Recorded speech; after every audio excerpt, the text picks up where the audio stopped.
어린 아이가 있는 집에는 웃음이 끊이지 않는 것 같습니다.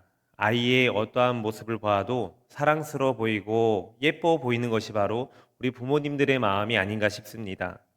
그런데 이상하게 어른들은 이 아이가 예쁘다, 예쁘다 하면서 이 아이를 조금씩 괴롭히고 또 그 아이가 그 괴롭힘을 당할 때 오는 그 반응을 즐거워하기도 합니다. 예전에 저희 딸 예송이가 학교를 가기 전에 어렸을 적의 일이었습니다. 장모님께서 저희 예송이에게 이렇게 조금씩 건드리면서 장난을 치셨습니다. 그러자 예송이가 당연히 귀찮으니까 할머니 하지 마세요 라고 그렇게 이야기합니다. 그런데 그렇게 툴툴거렸던 이 아이의 모습이 예뻐 보이셨는지 또 건들기 시작합니다. 아이는 거부하고 할머니는 장난치고 또 아이는 그만하라 하고 또 할머니는 계속 그렇게 장난을 칩니다. 그렇게 아이가 다시 싫다고 하고 하지 말아달라고 할머니의 장난을 거부를 하는데 할머니의 그 장난은 끊이지가 않았습니다. 그러한 장난과 거부가 몇 번 오고 간 후에 결국에는 이 아이의 인내심이 폭발하고 맙니다. 소리 내면서 엉엉 울면서 할머니에게 짜증 섞인 목소리로 화도 내면서 그렇게 서럽게 닭똥 같은 눈물을 흘립니다. 그러다가 제가 이게 방을 지나가는데 제가 보여니까 저에게 달려와서 안기면서 더 큰 소리로 울기 시작합니다. 그리고 할머니께서 자기에게 했던 행동들에 대해서 하나하나 조목조목 저한테 이르기 시작합니다.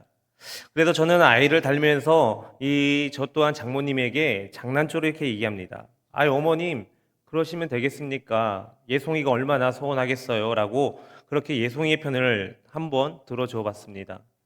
그제서야 예송이가 소리를 내서 울던 이 울음을 가까스로 멈추고 마치 제가 할머니를 혼내주었다라고 생각했던 건지 아니면 자기 편을 아빠가 들어줬다라고 생각했던 건지 제품에 안겨서 할머니를 실끝 째려봤습니다.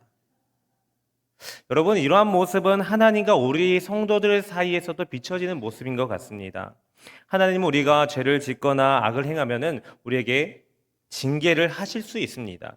그런데 악한 자가 우리에게 무고하게 우리를 괴롭힐 때에는 하나님께서는 내 편이 되어 주셔서 우리를 도와주십니다. 하나님께서는 참지 않으시고 그들을 직접 치시기도 합니다. 이것이 바로 하나님과 우리와의 특별한 관계입니다.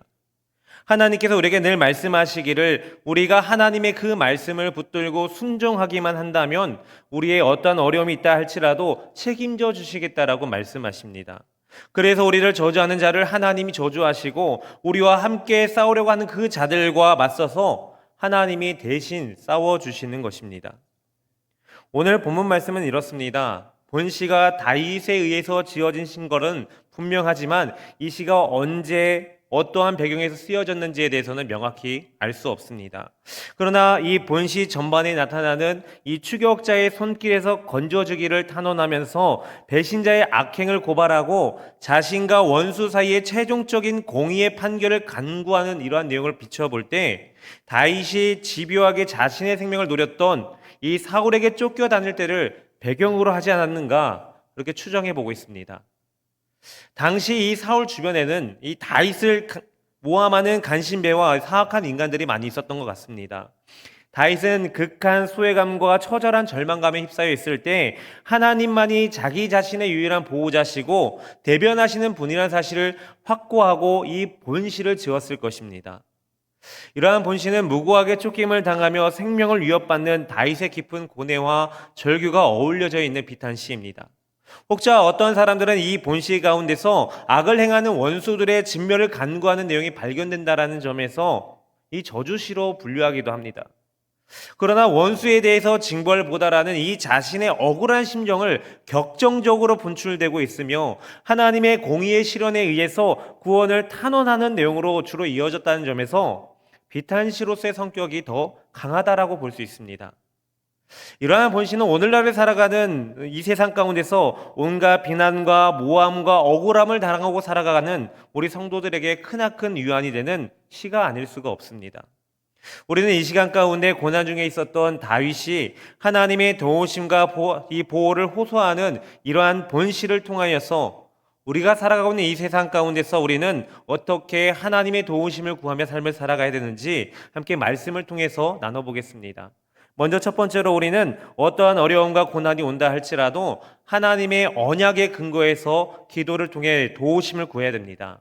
1절 말씀을 보시면 여호와여 나와 다투는 자와 다투시고 나와 싸우는 자와 싸우소서라고 말씀합니다.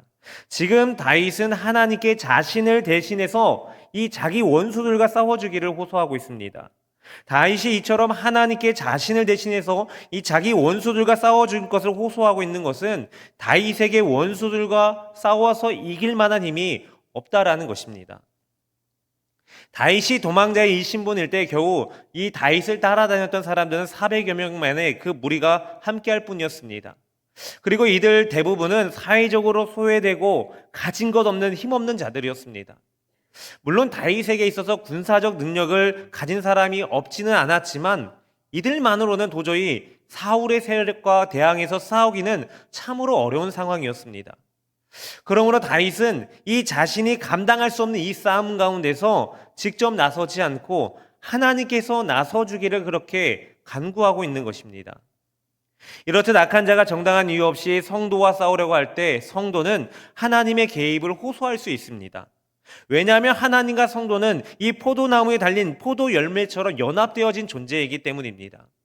하나님께서는 우리가 하나님을 믿고 하나님의 말씀에 순종하기만 하면은 우리 성도들에게 늘 함께 하시면서 어떠한 상황 가운데서도 지켜주시고 보호해 주시겠다라고 그렇게 약속해 주셨습니다. 그렇기 때문에 우리를 괴롭히는 자들과 함께 그 싸움에서 그들과 직접적으로 맞붙어 싸우려 하거나 저주하면 안 되는 것입니다. 아무리 화가 나고 억울한 일이 있다 할지라도 모든 일들을 계속해서 하나님께 드리는 그 기도를 통해서 해결받아야 되는 것입니다. 하나님 저 사람 저 행동 보셨지요? 하나님 저 사람이 나를 억울하게 하는 것 하나님 보셨지요? 항상 나와 함께 하시겠다라고 말씀하셨던 그 주님, 이 어려운 가운데서 나를 건져 주옵소서라고 이렇게 계속해서 하나님께 기도를 드려야 된다는 것입니다. 우리가 어려울 때 드리는 기도 중에 가장 강력한 것이 바로 이렇게 하나님의 약속을 붙들고 드리는 그러한 기도입니다. 그럴 때 하나님께서 개입해 주십니다. 하나님께서 우리의 억울함을 아시고 역사하여 주십니다. 그러므로 우리는 어떠한 어려움이 온다 할지라도 이 위기 가운데서 위축되는 것이 아니라 우리와 늘 함께 하시겠다라고 약속하신 그 하나님의 말씀을 붙잡고 기도해야 된다는 것입니다. 예전에 어느 목사님께서 어느 가정에 예배를 인도를 부탁받으셨습니다. 그저 평범한 가정 신방으로 보일 수 있는데 이 가정에서 모든 상황의 이야기를 들어보니까 보통 평범한 가정이 아니었습니다. 매우 기적과도 같은 신방이었습니다. 이 이야기를 들어보니까 이 여집사님께서 새로 시집을 올 때 남편이 믿지 않는 사람이었다고 합니다. 믿지 않는 가정으로 시집을 와서 보니까 하루하루 고통스럽고 숨막히는 삶이 전부였습니다. 집 현관 위에 시어머니께서 살아있는 개를 달아놨다고 합니다. 그런데 이 개가 죽어서 썩어서 냄새가 고약하게 되는데도 떼지 않습니다. 그래서 이 며느리가 한번 용기를 내서 그 썩은 개를 떼서 쓰레기통에 버립니다. 그랬더니 시어머니는 그 다음날 싱싱한 개를 다시 사서 걸어 놓으셨다고 합니다. 물론 이러한 것은 시어머니 미신적인 신앙에서 나온 것입니다. 그런데 이 여집사님께서 이 일을 어떻게 하면 좋을까 고민을 하다가 아침에 밥을 풀 때마다 울면서 이렇게 기도하셨답니다. 하나님, 이 밥을 먹는 사람들이 다 예수님을 믿고 구원받게 주옵소서. 썩은 개가 아니라 십자가를 달아놓고 귀신을 찾는 주문을 하는 대신에 찬송을 하는 그러한 가정이 되게 하여 주옵소서. 결국 이 집사님의 2년 정도의 이 눈물의 기도가 응답이 됩니다. 하나님께서 이 기도를 들으시고 남편과 시어머니를 복음으로 인도해 주셨다는 것입니다. 이제 다시 그 가정 가운데 썩은 개를 매달려 있는 것을 볼 수 없는 그런 환경으로 하나님께서 인도해 주셨다는 것입니다. 성도 여러분, 우리는 이 세상을 살아가면서 사단 마귀와 영적 싸움을 하는 존재들입니다. 그런데 아무리 이 사단 마귀와 싸워보려 해도 우리들은 그들 앞에서 연약한 존재입니다. 그러나 우리가 믿고 의지하는 하나님은 강하시고 능력이 많으신 분이십니다. 우리가 그분께 기도함으로 우리가 우리에게 다가오는 어려움들 가운데 해결받는 놀라운 역사를 체험할 수 있습니다. 왜냐하면 하나님께서는 우리와 함께 하시며 우리를 지키시겠다라고 약속하셨기 때문입니다. 그렇기 때문에 우리가 이러한 약속의 근거에서 우리들의 기도가 어떠한 강력한 세력보다 기도가 더 하나님의 언약 앞에 무너질 수밖에 없다는 사실을 우리는 기억해야 되는 것입니다. 그러므로 여러분들이 어떠한 상황에 놓여 있다 할지라도 크신 하나님을 의지하시면서 주님께서 우리에게 말씀하신 그 언약을 기억하시면서 기도하는 여러분들이 되었으면 좋겠습니다. 그 기도를 통해 우리가 어떤 어려움과 고난 가운데 있다 할지라도 하나님의 도우심을 받아서 하나님과 늘 연합된 삶을 살아가는 그러한 저와 여러분들 되시기를 주님의 이름으로 축복합니다. 두 번째로 우리가 기도할 때 우리의 있는 모습 그대로 하나님께 기도해야 됩니다. 4절 말씀을 보시면 내 생명을 찾는 자들이 부끄러워 수치를 당하게 하시며 나를 상해하려 하는 자들이 물러가 낭패를 당하게 하소서라고 말씀합니다. 자신을 쫓는 원수들의 살기가 매우 위협적인 것을 강조하면서 이러한 원수들의 공격이 위협적일수록 위축되지 않고 더욱더 하나님께 매달리며 그분의 도우심을 간구하고 있습니다. 그런데 다윗은 이 자기의 생명을 찾는 자로 부끄러워 수치를 당하게 해달라고 간구하고 있습니다. 다윗은 자신의 원수들이 철저한 수치를 당하기를 간청하면서 간구하고 있는 것입니다. 이러한 다윗의 모습을 보고 있자면 하나님의 백성으로서 하나님의 마음에 합한 자들로서 이렇게 기도해도 될 수 있을까? 저주를 퍼부어도 되는 것일까 하는 그런 생각이 들어집니다. 우리들로 이 세상을 살아갈 때 우리들을 힘들게 하고 우리의 마음을 어렵게 하는 자들을 놓고 기도할 때 그들을 저주하기보다는 오히려 그 마음을 감추고 애쓰면서 기도하는 모습을 보일 때가 많습니다. 게다가 우리는 하나님 앞에서 기도할 때 이 정제된 언어로 우리들의 마음을 가다듬고 점잖게 기도해야 된다라고 생각합니다. 하나님께서 거룩하시니까 우리들도 거룩해야 하니 하나님께 올려드린 그 기도가 거룩한 언어들로 가득해야 된다라고 생각합니다. 물론 틀린 것은 아닙니다. 그러나 이러한 정리가 된 용어로 하는 기도보다 더 중요한 것은 바로 우리들의 마음속에 있는 그대로의 모습을 하나님 앞에 올려드릴 필요가 있다는 것입니다. 지금 내가 처해져 있는 이 상황 가운데서 내 속에 들끓고 있는 감정이 있는데 그 감정을 속이고 무언가 가꾸어진 모습으로 기도를 드린다는 것은 하나님을 속이는 것이고 우리 안의 문제 또한 해결받지 못하게 될 것입니다. 하나님께 올려드리는 내 기도는 내 안에 부정적인 부분들로 억눌러 두는 것이 아니라 하나님 옆에 우리 있는 모습 그대로 보여드려야 하는 그러한 기도가 되어야 한다는 것입니다. 기도라는 것은 내 안에 있는 부정적인 것들을 감추어두고 하나님 앞에 좋은 것만 보여드리려고 노력하는 것이 아니라 부정적인 것조차도 하나님 앞에 내어드릴 수 있어야 되는 것입니다. 그러할 때 하나님께서는 우리에게 처해진 모든 상황들을 정돈해 주시고 또 우리 상처 또한 치유해 주시며 우리에게 처해진 문제들을 해결해 주실 수 있는 것입니다. 예전에 저희 아이와 함께 놀이터에서 함께 놀고 있을 때 일이었습니다. 아파트 이 안에 아이들이 너도 나도 나와서 놀이터에서 신나게 놀고 있었습니다. 그런데 어느 아이가 자신의 엄마에게 달려가서 자신의 억울함을 이야기합니다. 어느 친구가 자기를 괴롭혔다고 하면서 울면서 그렇게 엄마에게 한참 하소연을 합니다. 대충 상황을 보니까 이 아이가 이 다른 친구에게 장난을 하다가 하지 말라고 뿌리치면서 그 팔에 넘어져 울면서 엄마에게 달려갔던 것입니다. 엄마는 그 이 모든 상황을 다 알고 있었습니다. 그러나 이 아이가 하는 모든 하소연을 다 들어주시면서 아이가 어느 정도 진정이 되자 이렇게 말씀하십니다. 그랬구나. 친구가 너를 그렇게 해서 네가 마음이 참 속상했겠구나. 그런데 그 전에 너가 친구에게 잘못한 건 먼저 사과해야 될 것 같은데 라고 말씀해 주는 거였습니다. 그러자 이 아이가 그 친구에게 다가가서 다시 사과를 했고 그 밀쳤던 친구도 서로 사과를 하면서 다시 어울리게 노는 모습을 보게 됩니다. 아이가 자신의 억울함을 자기 위주로 토로하긴 했지만 그래도 자신의 속마음을 다 이해하겠기 때문에 엄마는 이 아이가 얼마나 속상한지 알 수 있었고 그렇기 때문에 이 아이의 억울함도 해결하고 다른 친구와의 관계 또한 회복할 수 있게 되었다라는 것입니다. 성도 여러분, 우리 마음 가운데 있는 것들을 솔직하게 하나님 앞에 구하면 됩니다. 하나님께서 모든 것을 다 알고 계시기 때문에 우리는 하나님께 모든 것을 다 말씀드려도 됩니다. 하나님께서는 그러한 우리들의 모습을 보시고 절대로 꾸짖는 분이 아니십니다. 오히려 우리의 마음을 이해하시고 우리의 마음을 어루만져 주시는 분이십니다. 게다가 이해하는 데서 끝나는 것이 아니라 더 나아가서 상대방의 마음을 헤아릴 수 있는 지혜와 풍성함의 마음을 품을 수 있는 마음까지 허락하여 주십니다. 그럴 때 우리들의 마음은 치유를 받게 되는 것이고 우리와의 얽혔던 관계의 문제 또한 해결을 받게 되는 것입니다. 그러므로 하나님 앞에서 기도를 드릴 때 아이와 같은 모습으로 우리의 모든 것을 하나님 앞에 올려드리는 그러한 기도가 되기를 소망합니다. 비록 나의 기도가 참 어리숙해 보이고 연약해 보인다 할지라도 하나님께서는 우리의 그 순전한 기도를 들으시고 더욱 기뻐하시며 그 기도를 통해서 회복의 은총과 치유의 은혜를 허락해 주실 것입니다. 항상 주님 앞에 순전한 모습으로 우리의 모습을 감추는 기도가 아니라 나의 작은 것 하나까지도 하나님 앞에 올려드릴 줄 아는 하나님의 은혜로 모든 문제를 그렇게 해결받는 그러한 저와 여러분들 되시기를 주님의 이름으로 축복합니다. 이제 마지막 세 번째로 이 믿음의 기도로 주님께 구원을 얻은 줄 알고 주님께 감사하면서 기도해야 됩니다. 9절 말씀을 보시면 내 영혼이 여호와를 즐거워하며 그의 구원을 기뻐하리로다 라고 말씀합니다. 지금까지의 내용을 보면은 다윗은 이 원수들로부터 구원과 이 원수들에 대한 심판을 간곡하게 호소했습니다. 그런데 이제 다윗은 그 구원을 기뻐한다라고 노래합니다. 그렇다면 다윗은 지금 원수들로부터 구원을 받아 기뻐하고 있는 것입니까? 그는 여전히 원수들의 추격 가운데 있습니다. 그는 여전히 공고한 신음 중에 있습니다. 그럼에도 불구하고 다윗은 그 구원을 기뻐한다라고 노래합니다.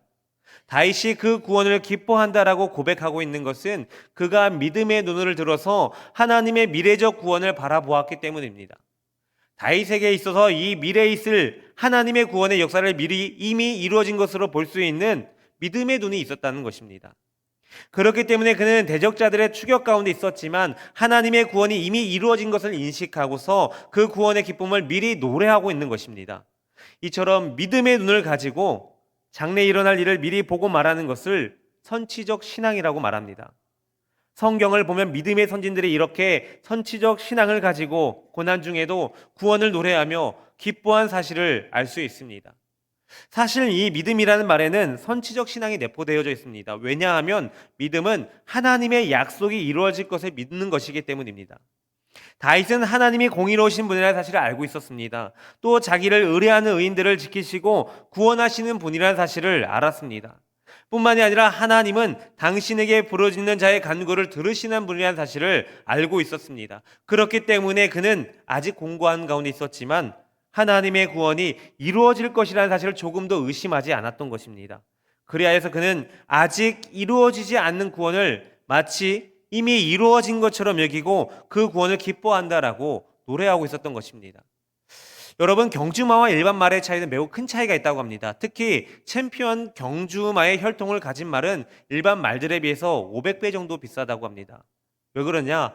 이 경주마는 승자의 피가 흐르고 있기 때문입니다.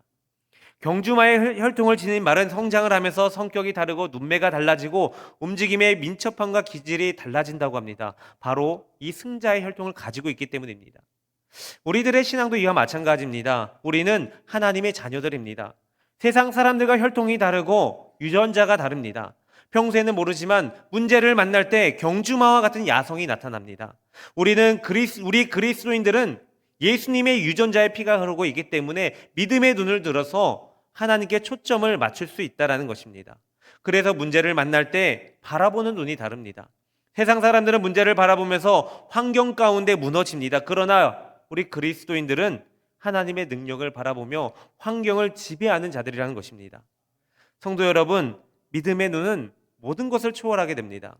구름이 우리 앞을 막고 있을 때 구름 뒤에 있는 그 태양을 볼 수 있습니다. 믿음은 하나님을 바라보는 것입니다. 사건 가운데서 역사하시는 그 하나님을 바라보는 힘인 것입니다.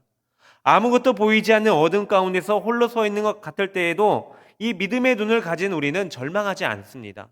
깊은 어둠 속에서도 주님이 우리의 손을 놓지 않을 것을 알고 있기 때문입니다.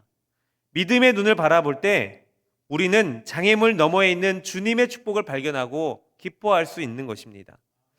오늘 우리에게 이처럼 아직 이루어지지 않는 구원을 이미 이루어진 것으로 여길 수 있는 믿음의 눈과 선치적 신앙이 우리에게 반드시 필요한 것입니다. 그래서 지금 현재 우리가 살아가는 이 세상 가운데 우리에게 어려움이 놓였다 할지라도 우리는 천국의 구원을 기쁨으로 노래할 수 있는 것입니다.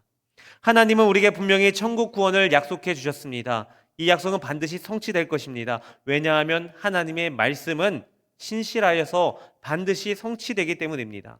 그러므로 우리가 하나님의 천국 구원이 이미 이루어진 것으로 여겨지며 기뻐해야 되는 것은 당연한 모습인 것입니다. 이러한 믿음의 눈으로 아직 이루어지지 않은 그 구원을 이미 이루어진 것으로 여기면서 선지적 신앙을 갖고 삶을 살아가는 믿음의 성도들이 되시기를 주님의 이름으로 축복합니다. 사랑하는 성도 여러분, 어떤 일을 하다가 너무나도 지쳐서 힘이 다 빠지게 되었을 때 다른 사람이 와서 그 일을 대신 끝마쳐주면은 그것만큼 기분이 좋은 일은 없을 것입니다.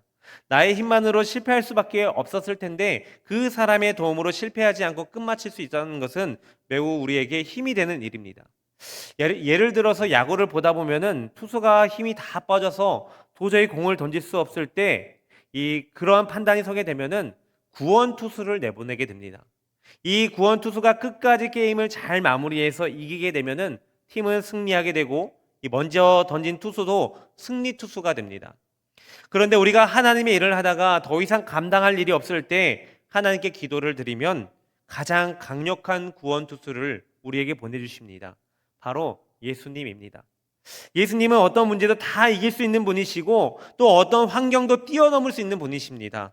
그러므로 우리의 삶 가운데 어떤 어려움이 있다 할지라도, 고난이 온다 할지라도 두려워하거나 낭망하지 말고 항상 우리를 도우시는 그 하나님을 바라보며 기도하시기를 바랍니다. 그렇게 주님께 모든 걸 맡기고 기도할 때 주님께서는 항상 우리 편에 서서 우리를 도우시고 우리에게 가장 좋은 길로 인도하여 주실 것이라는 사실을 믿음으로 더욱 담대하게 하나님을 의지하며 어떤 어려움과 고난 가운데서 승리하는 삶을 살아가는 그러한 저와 여러분들 되시기를 주님의 이름으로 축복합니다. 기도하겠습니다. 사랑과 은혜가 많으신 아버지 하나님 감사합니다. 오늘도 우리에게 은혜를 주시고자 이렇게 예배의 자리로 모이게 하여 주시고 하나님의 크신 사랑과 은혜를 체험하고 돌아가게 하여 주시니 감사합니다. 항상 주님의 은혜 가운데 살아가는 자들이 되게 하여 주시고 오직 아버지의 뜻에 따라 순종하는 삶을 살아가게 하여 주옵소서. 우리의 삶 가운데 다가오는 수많은 고난과 어려움 가운데서 벗어날 수 있도록 주님께서 항상 인도하여 주시고 다시 회복의 길로 구원의 길로 인도하여 주시어서 항상 주님 품 안에 머무는 자들이 되게 하여 주옵소서. 그렇게 우리의 삶 가운데 오직 하나님만을 믿고 의지하며 어떤 어려움과 고난 가운데서도 하나님께 도우심을 구하며 하나님의 은혜로 힘입어 구원받는 저희들이 되게 하실 줄 믿사오며 거룩하신 우리 주 예수 그리스도의 이름으로 기도합니다. 아멘.